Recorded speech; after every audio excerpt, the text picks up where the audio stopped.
Public roads could be imposed in the county, but was told this. Right. Now, Chomani Taxi na Héireann, they're going to be holding Apply for Hire rally at Dáil Éireann tomorrow from 1:30 to 3 p.m. to highlight issues in the industry. This will be the first in a series of planned protests. Now, their concerns are centred around what they perceive failure of Minister of State Alan Kelly and the Department of Transport to tackle real issues, despite statements claiming that his priority was to ensure a fair day's pay for a fair day's work for single licensed full-time taxi drivers. David Mc Guinness is with Chomani Taxi na Héireann. David Mc Guinness, good morning. Good morning, James. So, what are you trying to highlight here?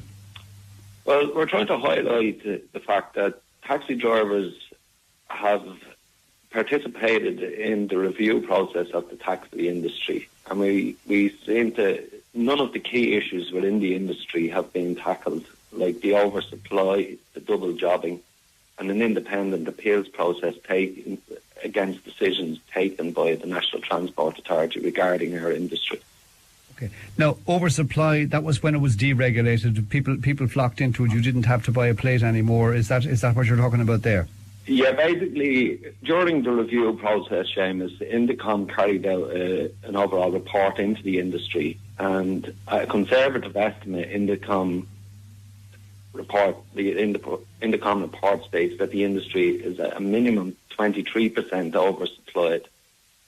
So, and how would you address that now?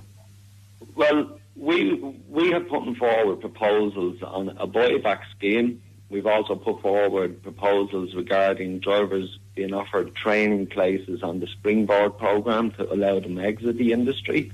And tell us, at the moment, how much does it cost to get into the taxi industry, apart from the cost of the vehicle?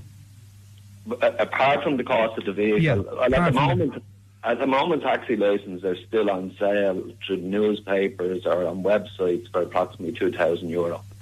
So €2,000 and your insurance and you're away. And you're away. Okay. So what about the double jobbing thing then? It would be difficult enough to tackle that one, I'd say, would it? We don't see that it would be difficult. Like the Labour Party policy before the last election, they gave promises to taxi representative groups that they would tackle this issue. Now, up until recently, well, a couple of years back, there was a minimum hour commitment that you would have had to give before the guards issued you a PSV licence. But we see the Minister has introduced a declaration for people in employment that have PSV licences. Now, this declaration only requires the applicant to state to his employer that he will be applying for a taxi licence. We would like added to that declaration the amount of hours that this person intends to operate the vehicle. I know, but how would you police that? Well, the policing and enforcement within the industry is quite hard. We don't believe that the 9 enforcement officers that cover the country is long enough. But basically, we would encourage revenue as well to become involved in this, because a lot of the income derived from the double jobbing sector of the industry remains untaxable. So it's kind of easy enough for them to get involved as a kind of a top-up job because they have the cushion of their regular job, and it's unfair competition on your members. That's what you're saying, really, isn't it? It certainly is. And with the new vehicle standards and the increased costs put onto taxi drivers and the financial climate in the country at the moment, double jobbers seem to be the only ones that can afford to actually meet these new requirements set out under the taxi bill. Yeah, and there is no sanction on them at the moment. Well, we don't believe there is a sanction on them, no, and we don't believe there is a sanction, and it's too easy. Like the Indicom report itself states that a full-time taxi driver working an average of 60 hours a week earns around $9.85 per hour, where a double jobber operating the peak hours on a 20-hour basis earns approximately $18.50 per hour. Yeah. So the apply for hire thing, how does that work? Well, the apply for hire protest it's a protest that other taxi drivers use throughout Europe, where taxi drivers will go about their business, but they'll concentrate their efforts within a certain area of the city or town that they're applying for hire in. So you're going to clog up around Leinster House. Is that the idea? Well, our intention is to go to work in the designated area of the protest. It's the same thing, really, isn't it?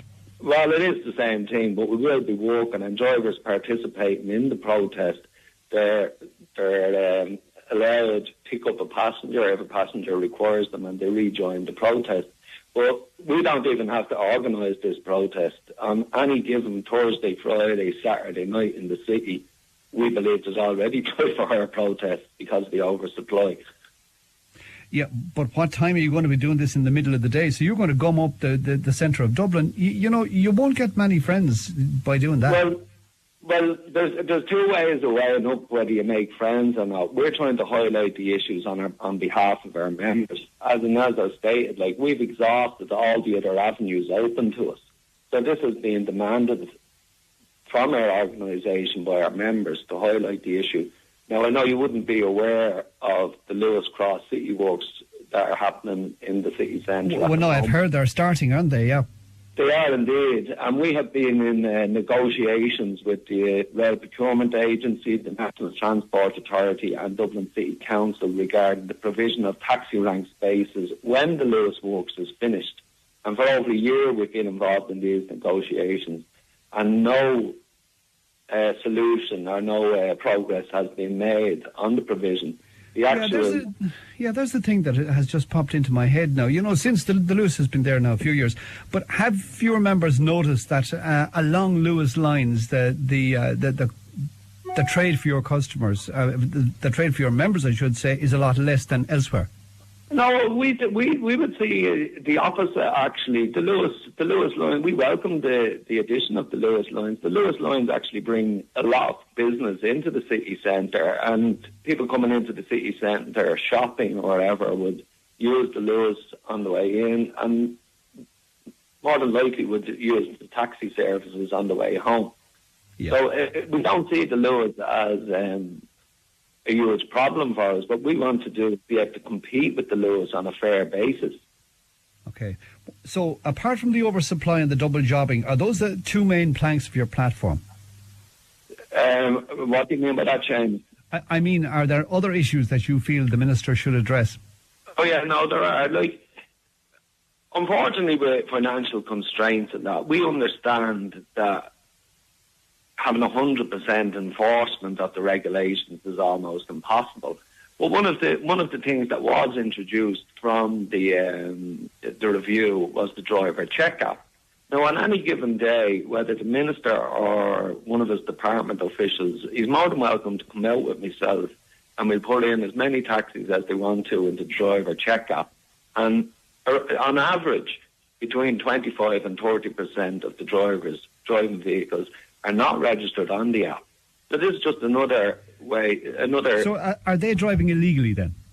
Well, whether they're driving, yeah, they would be driving illegally. There is a penalty for not being registered on the app. But yeah, our members, and we've encouraged our members to use the driver check app to report illegal activity or perceived illegal activity in the industry. No, that's not the COSI system. That's a different system, is it? It's a different system. But although I think there's up to 17,000 reports already made on the driver check app, and nothing seems to happen to people that infringe this part of the regulation. And it's important that the person who is driving the taxi should have the confidence and should have the the ability to do the job properly. So you're saying that it's not enforced, and well, look, we'll put all those to Minister of State Alan Kelly. We'll be talking to him later on in the show. We'll put those points to him, and we'll see what he has to say. And in the meantime, if anybody's going to Dublin tomorrow, stay away from Leinster House at lunchtime. That's my